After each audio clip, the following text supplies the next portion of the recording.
बिस्मिल्लाहिर्रहमानिर्रहीम। अस्सलाम वालेकुम व्यूअर्स, कैसे हैं आप सब। उम्मीद है आप सब ठीक होंगे। आज हम आपकी खिदमत में दोबारा से हाजिर हैं एक नई रेसिपी के साथ। जैसा कि आप लोगों को पता है कि गर्मियों का सीज़न है तो इसमें अचार हर घर में बनाया जाता है। आज अचार की रेसिपी शेयर करिए। अचार में जितने भी मसाले ऐड होते हैं वो तमाम मसाले हैं। ये हल्दी है और ये दड़ा मिर्च है, नमक है, अजवाइन है, हमारे पास सौंफ है, मेथी दाना है, कलौंजी है, ये आम है। आम को लेके अच्छे से वॉश किया था। वॉश करने के बाद उस तरह से इसके पीसीस कर लिए हैं। अब इसमें तमाम मसाले हमने ऐड कर दिए। मसाले ऐड करने के बाद इनको अच्छे से मिक्स कर लेंगे। आप चाहें तो हैंड से भी मिक्स कर सकते हैं, नहीं तो आप चम्मच की मदद से भी इसको हम मिक्स कर सकते हैं। ये हल्दी भी हमने इसमें ऐड कर दी है। हल्दी का एक पैकेट लिया था हमने, वो तमाम इसमें डाल दिया। और जो बाकी इसमें कलौंजी थी और मेथी दाना था, सौंफ थी, वो भी हमने इसमें, ये नमक था हमारे पास हाफ़ पैकेट नमक भी हमने इसमें डाल दिया। डालने के बाद इन तमाम चीज़ों को अच्छे से मिक्स करेंगे कि तमाम मसाला आम पे लग जाए। ये हमारे पास दड़ा मिर्च था एक पैकेट, वो भी हमने इसमें ऐड कर दिया है। डालने के बाद ये तमाम चीज़ें के तमाम मसाले इसमें डाल दिए हैं। अब इसको आप चाहें तो चम्मच के साथ या हाथ के साथ भी अच्छे से तमाम मसालों को आम को लगा सकते हैं। मिक्स करने के बाद ये देखिए इस तरह से आपने इसको चम्मच की मदद से मिक्स कर लेना है कि इसमें मिर्चें हैं वो आप लोगों के हाथों पे जलन ना करें। आप चाहें तो ग्लव्स पहन के भी इसको मिक्स कर सकते हैं। गर्मियों के स्पेशल सौगात है, हर घर में अचार रेडी किया जाता है। बाज़ार की निस्बत घर का साफ़ सुथरा अचार बनाना बहुत ज़रूरी है। ये इसके साथ ये हमारे पास ऑयल था, सरसों का तेल है, वो हम इसमें ऐड करते हैं। सरसों के तेल को हमने गरम कर लिया, पहले गरम करके हल्का सा नीम गरम करने के बाद तो वो फिर हम इसमें ऐड करेंगे। क्योंकि हमने इसमें डाल दिया, डाल के अब इसको भी अच्छे से मिक्स कर लेंगे। तमाम तेल और मसाला जो था वो भी हमने इसमें ऐड कर दिया। ये आज हम आम का, सब्ज़ मिर्चों का और लसूड़े का अचार की रेसिपी आप लोगों के साथ शेयर कर रहे हैं। ये ऑयल डालने के बाद, सरसों का तेल डालने के बाद इसको फिर एक अच्छे से चम्मच के साथ अच्छे से मिक्स कर लेंगे। इसको हमने खुले बर्तन में मिक्स किया है कि अच्छे से तमाम मसाला लग जाए। आप ये देखिए बाल्टी ली है, कोई सी भी आप जिसमें अचार को आप सेव करना चाहते हैं, बाल्टी लेके ये तमाम मसाला लगा हुआ अचार उसमें डाल देंगे। ये आम का अचार हमने उसमें तमाम डाल दिया। लसूड़ों के अचार की रेसिपी भी हम आपको आगे बताते हैं कि हम लसूड़ों का अचार कैसे तैयार किया है, वो भी हम आप लोगों के साथ आज शेयर करेंगे। ये एक रेसिपी में आप लोगों को हमने 3 तरीके बता दिए, आम का अचार और मिर्चों का और लसूड़ों का अचार किस तरह से रेडी करते हैं।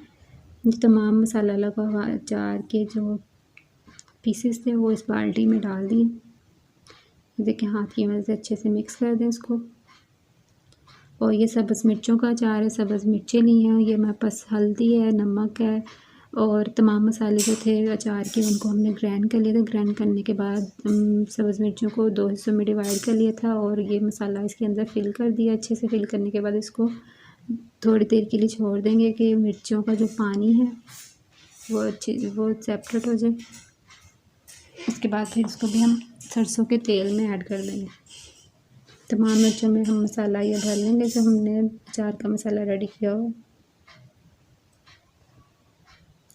घर का अचार बहुत ही साफ़ सुथरा सा आज आप लोगों के साथ बनाना शेयर कर रहे हैं। आप लोग इस तरीके से अचार को घर पे ज़रूर बनाइएगा। ये देखिए तमाम मसाला मिर्चों को लगा के इसको थोड़ी देर के लिए छोड़ दिया था और इसने ये देखिए पानी छोड़ दिया। अब इस मिर्चों को हम लेके अब इस मिर्चों को, ये तेल हमारे पास था ऑलरेडी, सरसों का तेल है, उसके अंदर ऐड कर देंगे और ये खट्टी मिट्टी से सब्ज़ मिर्चों का अचार रेडी हो जाएगा। इसको 1 से 2 दिन ऐसे ही छोड़ देंगे। पानी हम इसमें ऐड नहीं करेंगे, पानी हमने अलग कर लिया, सिर्फ मिर्चों को हमने तेल में ऐड करना है। तमाम मिर्चें इसमें डाल देंगे। ये देखिए पानी हमने निकाल दिया, पानी हमने ऐड नहीं किया। आपने पानी को ऐड नहीं करना, नहीं तो मिर्चें ख़राब हो जाएंगी। इसको तेल में अच्छे से डिप कर देंगे, तमाम तेल में अच्छे से इसको कवर कर दें। ये देखिए इस तरह से ये सब्ज़ मिर्चों का अचार अचार हो गया। ये लसूड़े हैं, लसूड़ों को वॉश कर लेंगे। वॉश करके उसको अच्छी से कटिंग कर लेंगे। कटिंग करने के बाद तो नेक्स्ट स्टेप बताते हैं कि क्या करना है। ये देखिए इस तरह से ये लसूड़े इसके इनको इससे आप कैंची के साथ कटिंग कर ले, नहीं तो ये लसूणों को हमने अच्छे से कटिंग कर लिया था, वॉश कर लिया था। ये सरसों का तेल लिया, 1 लीटर सरसों का तेल है, उसमें ये लसूणों को डाल के आपने थोड़ा सा उनको बॉईल करना है, पकाना है। ये पकाने के बाद तमाम जितना भी अचार का मसाला आप लोगों को बताया है वो तमाम मसाले इसको लगा दिए, लगा के रख दिया था। अब हमने ये सरसों का तेल लिया, उसमें ये लसूड़े ऐड कर दिए, ये देखें माशाल्लाह से। और ये अब तमाम अचार एक जगह पे इकट्ठा कर देते हैं। ये लसूण नीचे आम का अचार था और ये लसूड़ों का अचार है। और उसके बाद जो ऑयल है हमारे पास सरसों का, वो तमाम ऑयल हम इसमें डालने के बाद इसको कवर करके 2 से 3 हफ्ते के लिए रख देंगे और इसको चेक करते रहेंगे कि अचार हमारा रेडी हुआ है कि नहीं। जितना भी इसमें पानी था, ऑयल था, वो तमाम हमने इसमें ऐड कर दिया, तमाम मसाला ये देखिए माशाल्लाह से घर का ज़बरदस्त सा और साफ़ सुथरा सा अचार रेडी हो गया है। अगर आप लोगों को मेरी रेसिपीज़ पसंद आ रही हैं तो प्लीज़ मेरे चैनल को लाइक करें, शेयर करें, सब्सक्राइब करें। अब हमें इजाज़त दें, हम आपकी खिदमत में कल एक नई रेसिपी के साथ हाज़िर होंगे। तब तक के लिए अल्लाह हाफ़िज़। और हमें कमेंट सेक्शन में ज़रूर बताइए करें आप लोगों को हमारी रेसिपीज़ कैसी लगती हैं।